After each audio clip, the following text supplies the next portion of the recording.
If you have made it to this tiny corner of YouTube, hi, welcome, I'm happy to have you here.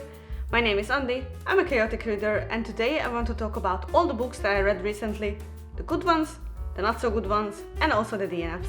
Originally I wanted to make a separate video for my April reads, but then May was kind of a roller coaster in terms of enjoyable books, so I thought let's just look at them together. I'm pretty sure some people watching this will tear out their hair, but I read Six of Crows back in May 2021, which kind of started my journey of rediscovering fantasy as a genre, but I haven't picked up Crooked Kingdom until May 2023. I know, I mentioned before that I'm terrible at being consistent at reading series, and I was also waiting for the perfect moment where I can give this book the level of attention it deserves. However, I finally finished Crooked Kingdom in April this year, and I really enjoyed it. In the foreword, Leigh Bardugo mentioned that she wrote this book because she felt like there was still so much to discover about each crow, and let me tell you, she delivered on that. We are taking a much deeper look into each of the 6 characters, their own backstories, motivations, and aspirations as well. I love the multiple POVs that allowed us to really get into the headspace of each of them. I always feel like when a story is from only one person's first point of view, we as readers are missing out on so much because the whole world and the plot is interpreted through only one person's eyes. But in this book we are getting 6 POVs, but the story remained consistent, and it also allowed Leigh Bardugo to play around with cliffhangers. There were multiple times that something was about to happen, but the author just switched POVs, so you had to wait until she eventually circled back to find out what happened. I loved it. It was an easy 5-star read. This series will always have a special place in my heart, and I'm sure I'm not alone with that. After Crooked Kingdom, I was having a bit of a fantasy genre hangover, so I reached for Tokyo Ever After by Emiko. Before getting into it, my impression was that it will be a quick, fluffy read. The plot is basically Princess Diaries meets Crazy Rich Asians, and that was exactly this book. Our main character, Izumi Tanaka, discovers that the father she very rarely heard about is actually the crown prince of Japan, and she journeys to assume the role of the princess and charm the hearts of the Japanese public. It literally goes how you would imagine it going. It was a very predictable plotline, but still touched upon deeper topics such as single motherhood, racism, and questions of identity and belonging. As someone who also moved abroad and does not plan on moving back to my home country anytime soon, the topic of belonging is definitely something I think about a lot too. I remember reading a poem about it. I tried to find it, but for the life of me I couldn't, from fellow Hungarian Gabriella Kemény, who is a poet currently living in London, and her words were along the lines of, "You can make a city feel like home, but nothing changes the fact that you were not born there," and I feel like that's very true. Going back to Tokyo Ever After, it is actually a part of a series with Tokyo Dreaming being the second book, but it totally works as a standalone as well. Next, as a book that ChatGPT recommended to me, I finally read Howl's Moving Castle, a cozy fantasy that seems to have a newfound popularity nowadays on BookTube and BookTok. My reading notes for this were a bit chaotic. Let me read you 2 of my favorite observations. I wrote, 20% of the book so far is about selling hats and cleaning rooms, and Howl is rather annoying.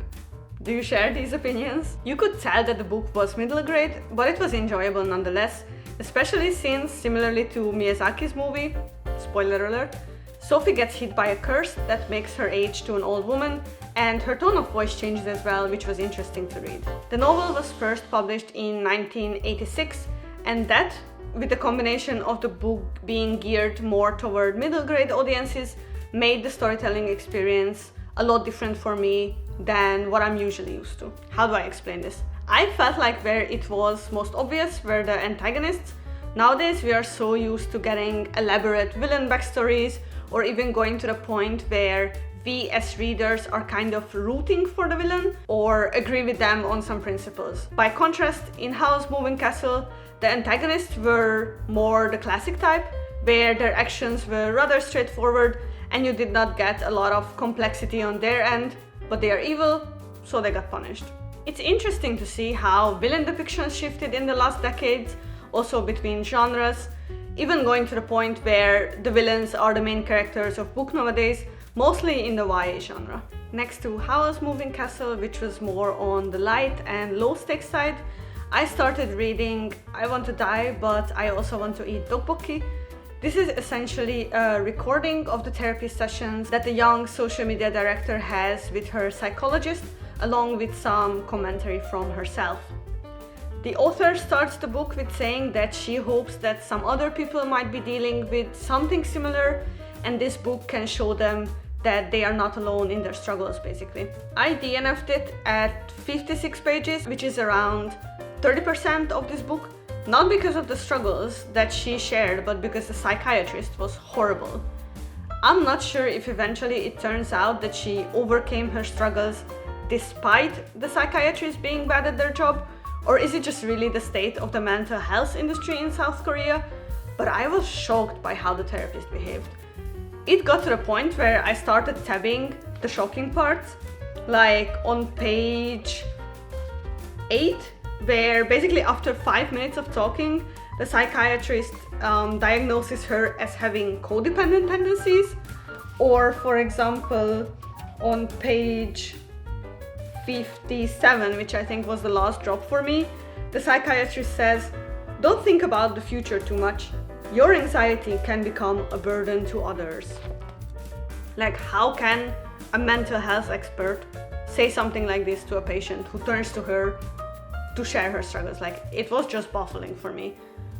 From what I know, after being in therapy for more than a year, therapists usually guide you in figuring things out, not just throwing labels at you that may or may not be accurate, and not just telling you that, like, oh, your anxiety is not just a burden for yourself, it's a burden for others. Like, how does that make you feel?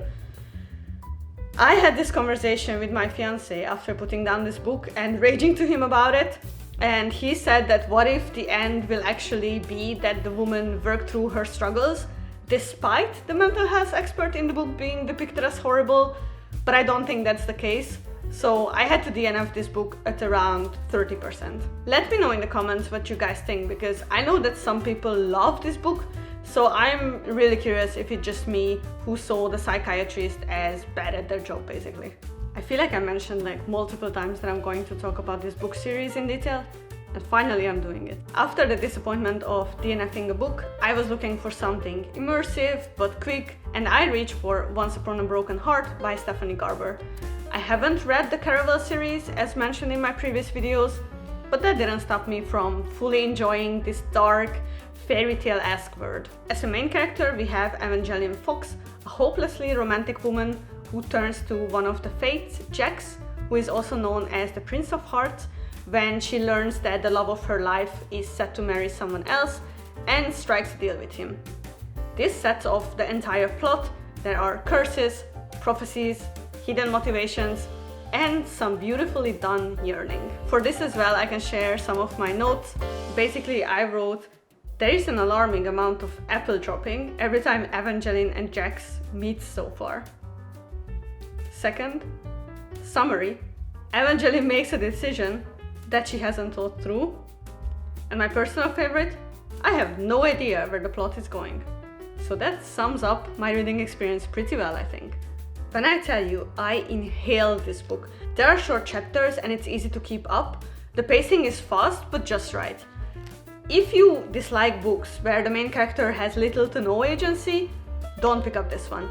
This one feels like she jumps to conclusions and makes decisions, but the plot kinda just happens to her, which I honestly did not mind, but I can imagine some readers would. And the ending. I was browsing some reviews and someone wrote, "I finished the book and the book also finished me, and I felt that in my soul."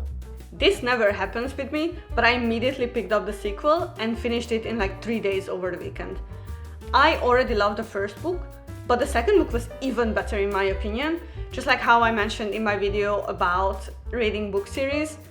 In the Ballad of Never After, there are still curses, the world building is still magical but also dark with some twists, and Evangeline still has little agency over how the plot progresses, but she tries her best, and the romance subplot gets much more weight, with a lot more scenes and tropes thrown in that had me clutching my heart while reading, basically.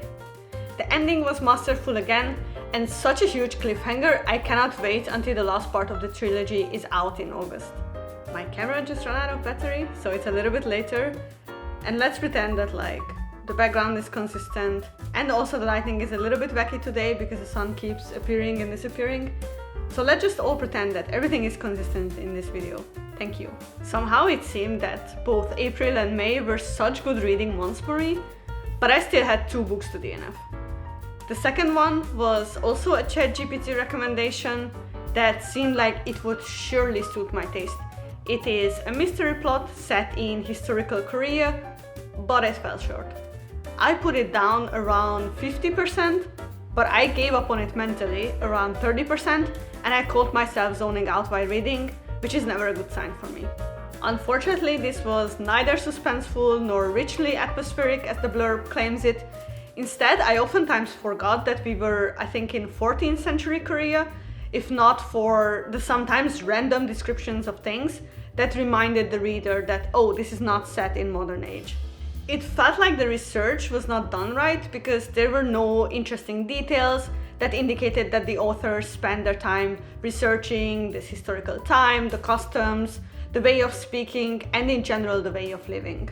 Instead, we got a main character who disguises herself as a man to solve the disappearance of her father, an esteemed detective who disappeared while investigating the murder and also the disappearance of young girls in the forest. Unfortunately, I couldn't take this book seriously after the main character worries about her disguise being revealed, and then within like 10 pages proceeds to tell her real identity to every single person she meets without contemplating if she could trust them. So there wasn't enough tension building in the story for my taste. The murder mystery of the young girls also somehow fell flat. Honestly, I did not really care about that part, nor the investigations, and the side characters just showed up to info dump from time to time. All in all, I realized I was quite bored of the story and it just did not work for me, so I put it down at around 50%. That's not saying that it cannot work for you. I've seen positive reviews for the story as well on Storygraph. It's funny how I seem to talk more about the books that I didn't like. Oops. Afterwards, I went back to contemporary books and I picked up Book Lovers by Emily Henry. I have a fun relationship with her works. I've read Beach Read from her last summer, but I wasn't as impressed as the hype would indicate, to be honest. Book Lovers sounded like something I would really enjoy though. It was rivals to lovers, small town romance with a workaholic main character who slowly learns that there is a life outside of that. It delivered exactly that. It was like a good rom-com. It was a fun time, but kind of forgettable, like the exact plot points did not stay in my mind whatsoever. One thing I remember is that she had this deep connection to New York, I think, through her mother and her sister, and it's always very interesting for me to read about things like this as someone who lives in Austria, and also I've never visited New York, but the descriptions were pretty vivid in the book. Something else that I also remember, that apparently the male love interest's lips were always pouting. Let me find you a couple examples. So she writes, also, he's scowling or pouting. His mouth is pouting. His forehead is scowling. I'm like, okay. Or, only they are still too full, so basically he's pouting. He swipes down the screen impossibly fast, his pout shifting into a smirk. I think it was done a bit ironically after a point, but it's still kind of my pet peeve when authors make a facial feature be part of the guy's personality almost. Like someone is raising their eyebrows a lot, or smirking or pouting, and they do this every single time as a reaction. It makes me roll my eyes every time I read it. I preferred Book Lovers over Beach Read, but I still can't decide if I'm really a big fan of Emily Henry.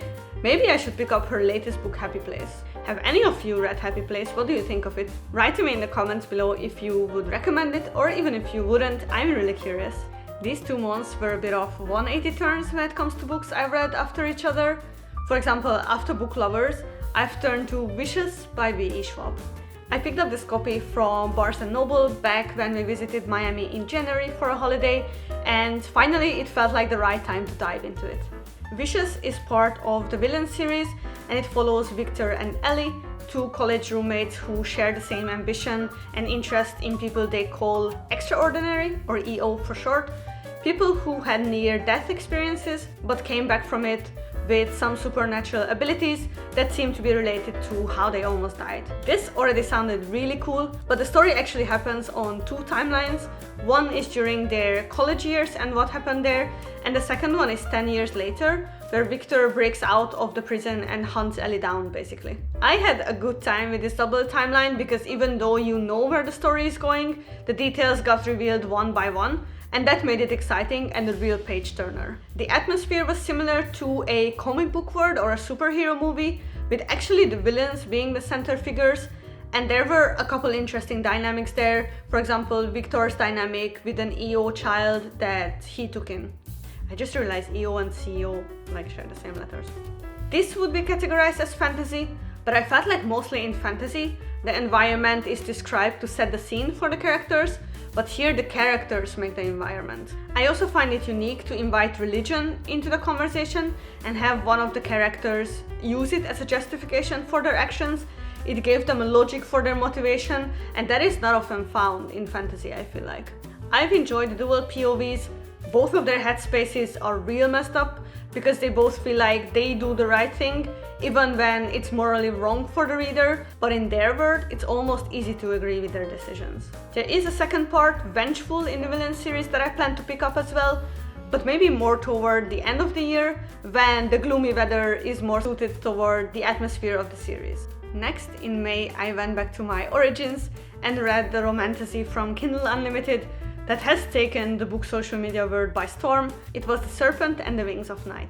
What can I say about this book? It was a hard read because the headspace of the main character is very tense and angry as she's literally fighting to survive in a deadly competition, and that made me as a reader very tense. It is definitely action-packed, fast-paced. Oraya is injured like 95% of the book, so if you enjoy stories like that, you should give this one a try. The world building was a little bit confusing to me. Basically, you have different vampire houses and they all overthrow each other from time to time for the throne.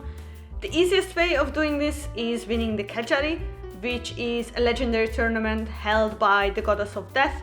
That is the source of the vampire powers, because the winner will get their wish granted by the goddess. Enter Oraya, a human girl who was adopted by the current vampire king, and she volunteers to participate to stop feeling so powerless in that world. If you remember, if I complained that in Violet Made of Thorns, we have a main character who talks tough but acts nothing like it, Oraya is the exact opposite. She talks tough, she acts tough, she understands the limits of her own strength very much. The love interest wasn't exactly unique in a way that, for example, I think Jax from Once Upon a Broken Heart was. Rain in this story is cocky, tall, broad-shouldered, and overuses the phrase "there she is" when the main character gets grumpy. It is technically enemies to lovers to question mark, which is a bit of a spin on the usual trope, but it wasn't my favorite dynamic, to be honest. I don't think I will pick up the second book despite the cliffhanger at the end, but if you are looking for a fast-paced fantasy book with vampires, gladiator-like fighting, and some enemies to lovers, this might be your cup of tea. The author has also another series, Daughter of No Words is the title of the first book, if I'm not mistaken, that I also have my eyes on. I finished the month with a contemporary romance from an indie author that I discovered also on Kindle Unlimited, and it was a refreshing read. The setup of the story is a bit cliché, with two people meeting who are both sworn off of dating and both are being jaded in their own ways, but in this one it is the man working to break down the woman's walls and make her fall in love with him, so it's a bit of a reverse grumpy and sunshine dynamic. There also was a toxic mother and daughter relationship, so it dealt a lot with the importance of boundary setting, both within families and romantic relationships as well, which is not that often talked about in romance books. The spice levels in this story were through the roof, and the eventual conflict between the couple could have been avoided, in my opinion, but overall I found the book enjoyable as a quick read, so I recommend you check it out if what I just described made you interested. There you have it. April and May were amazing reading months for me, so as a result of that, I've got the worst reading slump so far in June, so let's see how that will work out. See you in my next video. Bye!